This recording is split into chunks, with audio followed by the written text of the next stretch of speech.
मेरे साथ दिल्ली से सहाफ़ी और तज्ज़ियाकार राजेश जोशी और इस्लामाबाद से मीडिया अमूर के तज्ज़ियाकार असद बेग मेरे साथ मौजूद हैं। आप दोनों को इस लाइव ट्रांसमिशन में खुशामदीद।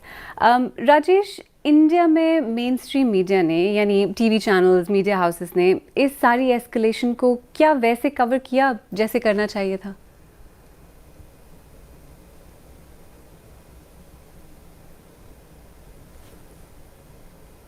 राजेश, आपको मेरी आवाज़ आ रही है? मेरी आवाज आप तक पहुंच रही है? जी, अब मुझे आपकी आवाज़ आ रही है। तो आपने मेरा सवाल पता नहीं आपने सुना या नहीं, लेकिन मैं ये पूछना चाह नहीं, रही मैंने थी सुन आपसे। लिया, मैंने चलें, सुन लिया। चलें परफेक्ट। मैं ये कह रहा था कि कुछ चीजें अब साफ-साफ तौर पे कही जानी चाहिए, इसका वक्त आ चुका है।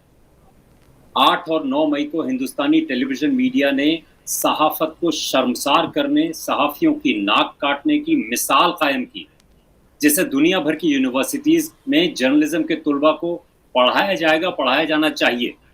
ये न तो हुब्बुल वतनी का जज़्बा था, न इंसानी गलती, न एरर ऑफ जजमेंट। ये जंग और खूंरेज़ी को क्रिकेट मैच की कमेंट्री में बदलकर पैसा कमाने की होड़ थी और हुक्मरान के नज़दीक आने की दौड़। अब मैं आपको, अगर आपके पास वक़्त है, तो मैं आपको मिसाल दे सकता हूँ। मैं किसी टेलीविज़न चैनल का नाम नहीं लूँगा क्योंकि जी। तमाम टेलीविज़न चैनल इस पाप जिसे कहते हैं, उसमें शामिल थे। आप ये देखिए, मुझे नहीं मालूम कि पाकिस्तान में क्या हाल था क्योंकि वहाँ का मीडिया मैं देख नहीं रहा हूँ, लेकिन फ़हमीदा रियाज़ जो साहबा ने लिखा, तुम बिल्कुल हम जैसे निकले, अब तक कहाँ छुपे थे भाई, वो मूर्खता, वो घामड़पन जिसमें हमने सदी गँवाई, आखिर पहुँची द्वार तुम्हारे, अरे बधाई, ये इस द्वार भी पहुँची है, उस द्वार भी पहुँची है। अब आप देखिए कैसे-कैसे क्लेम किए गए।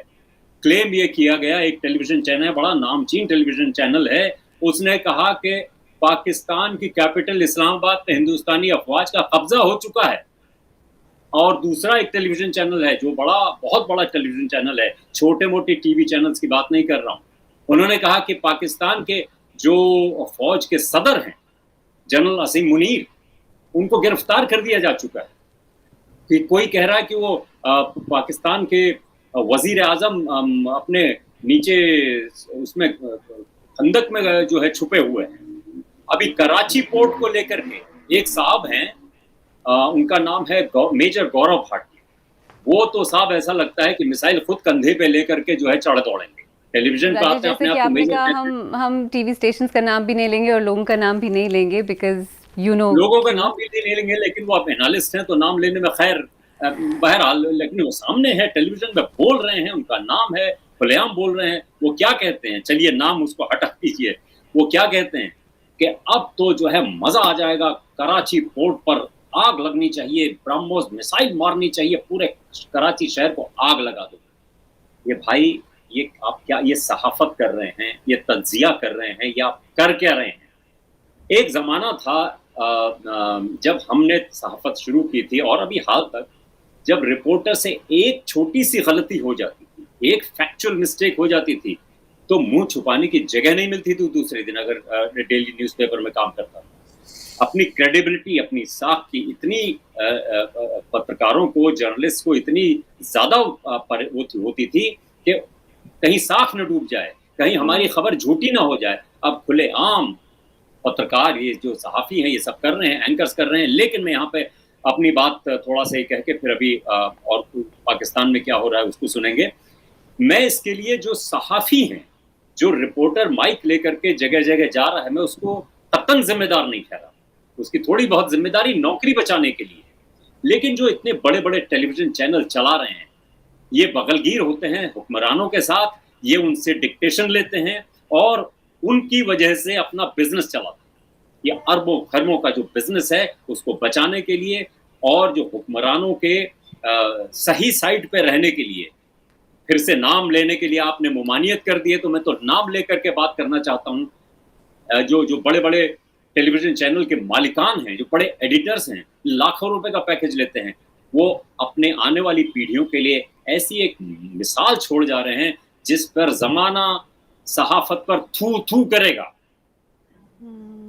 हम आगे चल के थोड़ा अकाउंटेबिलिटी के बारे में भी बात करेंगे, बिकॉज़ वो भी एक इंटरेस्टिंग क्वेश्चन है अगर हम इस सारे मामले को देखें तो। लेकिन असद, पाकिस्तान में भी क्या इसी तरह के हमने एग्जांपल्स देखे टीवी पे कि फैक्ट चेकिंग के बगैर सरासर गलत खबरें इस तरह नशर की गई?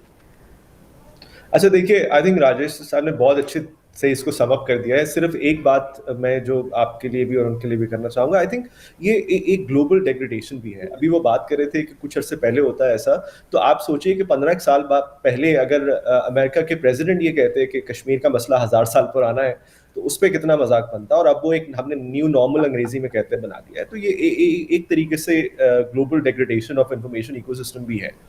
अच्छा, अब पाकिस्तान की थोड़ी सी अगर बात करें तो मैं अब फ्रैंकली स्पीकिंग अभी प्रेस फ्रीडम डे था और हम पाकिस्तान में मीडिया एथिक्स पे और ये वो बहुत बात कर रहे थे।